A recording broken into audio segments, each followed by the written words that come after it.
สบายดียามเช้าพี่น้องเอ้ยสบายดีเบ่ทุกคนเนาะวันนี้ก็ตื่นมาแล้วก็พากันเลาะเบิ่งหาที่จักรจันทร์พี่น้องเอ้ยตอนกลางคืนมามันบ่ได้เด้มาที่จักรจันทร์แรงมากันเด็กน้อยยังอยู่หลุมที่จักรจันทร์พี่น้องติดให้เบิ่งนี่โอ้ยคือแหแท้เนาะจักรจันทร์ก็ได้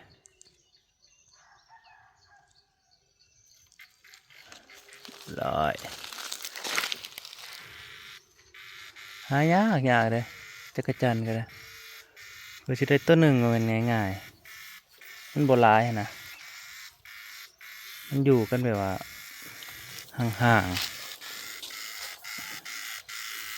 มันถือดอนได้ร้ายกับร้ายลิแต่ว่า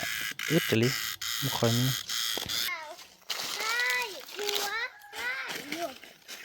โอ้ยแฮเกินเลยโอ้จักรจันทร์นี่คือแฮใช่ไหมป้าเราเคยเห็นลายเนี่ยให้ดูจะสวยอย่างนั้นนี้จักโตเลยเนยนะตัวเดียวที่จะสวยไปติดเธอเบิ่งดูนี่แต่ตังเสียได้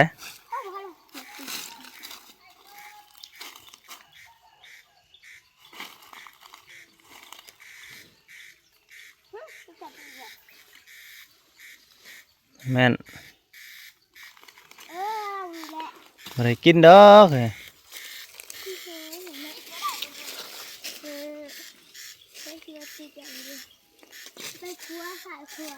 ไวตับโอ้ยจักรจันทร์บินมาใส่จังถือแค่มันบินมาใส่มันก็ไปแหละ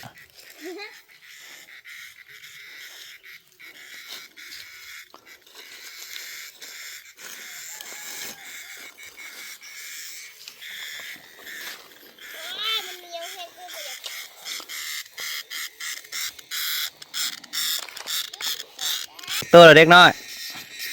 เห็นยักตัวละโอ้ไม่ได้สี่ตัวเลยน้อยหายากจู้จักรจันทร์กันหน่อยห่วยติดไปตัวทีตัวแดงตัวมันเกินนั่นเนาะแล้วตัวหนึ่งมันจะได้ซองไปครับตัวแม่ไปครับได้แต่ตัวผู้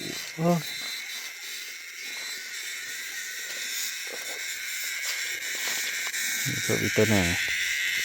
กุละ10 ตัวยังดี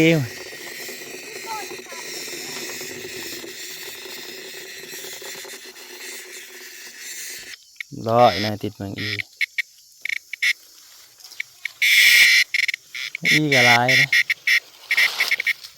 ติดมันให้มันกัน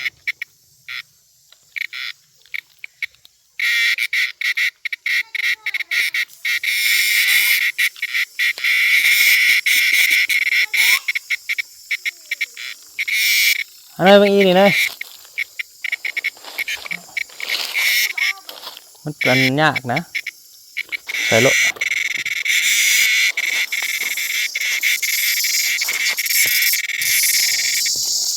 โอ้ย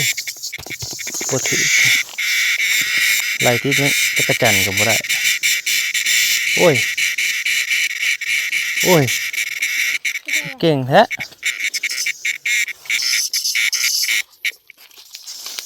บ่ลายแล้วมันยากนี่มันอึดจักรจันทร์เอาร้อยเก่งทำได้จักรจันทร์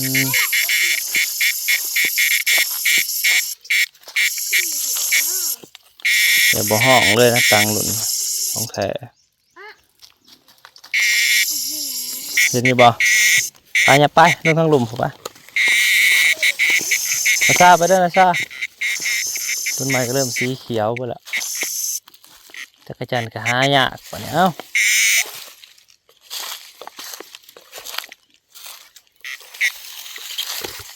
จักรจันทร์บ่ร่วมกลุ่มพวกนี้เก่ายังขึ้นมันจะรวมกลุ่มอยู่ต้นได้มันก็เปียกเบิดนี่หายากบ่ร่วมกลุ่มเลยมันแยกนอนแล้วเดินคนมากวนมันแล้วมันแยกนอน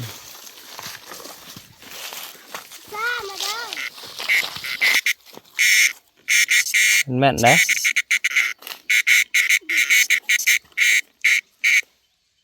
เฮ้ยถือบ้า ใช่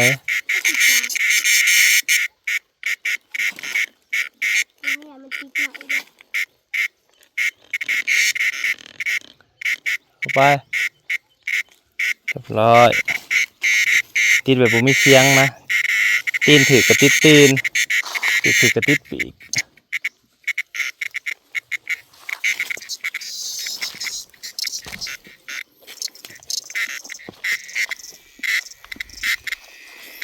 ได้คุละ10 ตัวก็ยังดีนี่ตอนห้องอะนะเสียงขับที่จักเหม็นยังหรอกห้องเสียงห้องสนั่นเป็นว่าต้องมันติดเลยหาเลาะหาโจรเราจะเห็นตัวหนึ่งอึดอะไร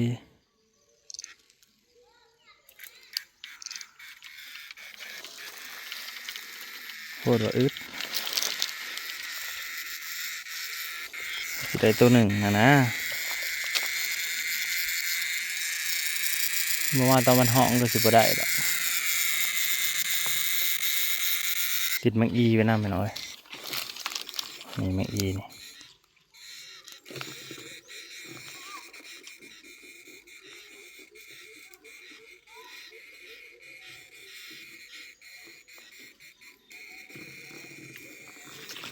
โอ้ยจักรจันทร์บ่เห็นมันเป็นต่ำนะเอาแมงอีไปพร้อม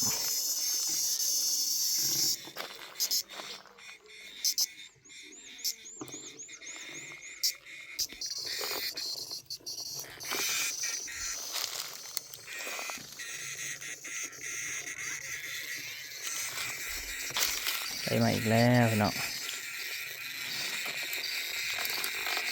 เราสิได้ตัวหนึ่งก็จนเมื่อย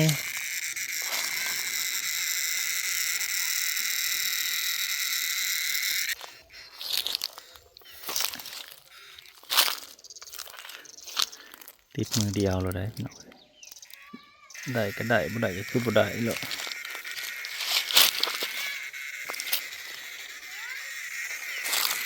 แล้วก็เพิ่มอีกแล้วพี่น้อง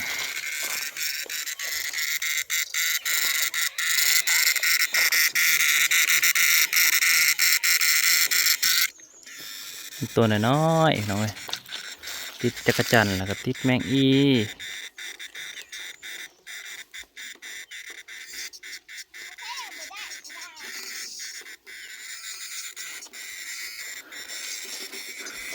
ได้พอปานนั้นแหละ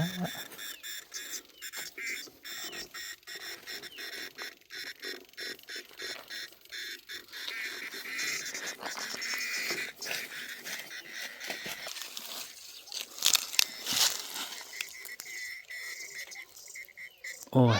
ติดบ่ถือมันบ่แม่นก็ดอกจะได้ก็บ่ได้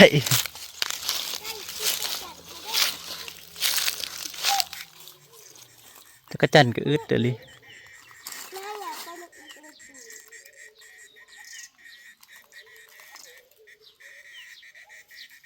พ่อ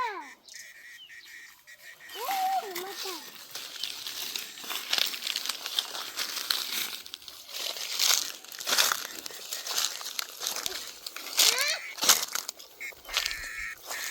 โอ้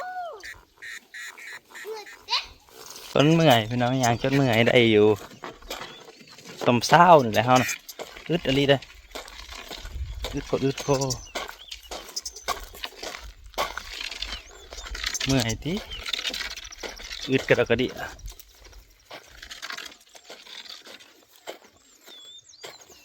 งูเลยอยู่ตรงนี้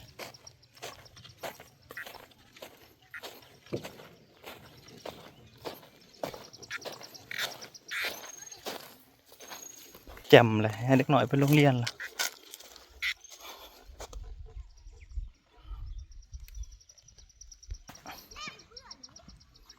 เด็กหน่อยจะได้จักโตเขาน้องเนยก็ได้ประมาณ10 ปลายแล้วมันบ่มีเลยมันอึดแฮงเขาตื่นมาแล้วมันเศร้าห้องเลย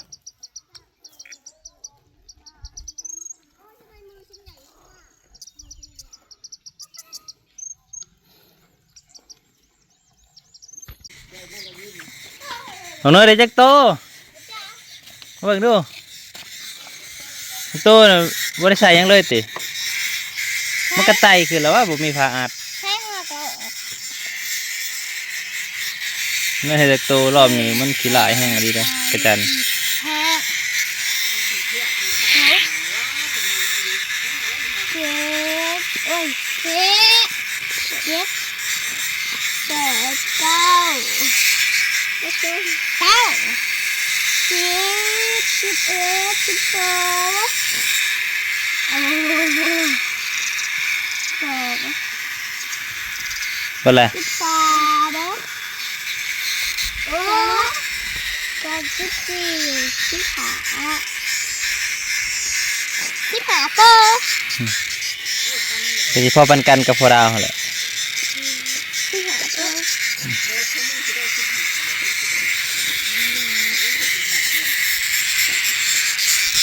ให้จักสิบ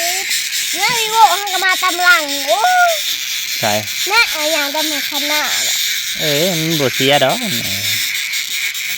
ใช่เลยค่ะ11โต ลูกมึงบักวีโวมึงรู้จักบ่บักวีโก้ จักโตค่ะลูกมึงจักโต แล่นใส่บ่ได้เอ้าแล่นใส่แล้วแล่นใส่บ่ดีโว แล่นใส่วีโวโอ้ยพวกกูเบิ่งหน้าเบิ่งหลังเลย ถ้า11โตให้15ไปให้ไปเฒ่าอันนี้เอาของตัวนี้ไปนำนี่ พี่โบได้เห็นกระดูกนะจะได้กระดูก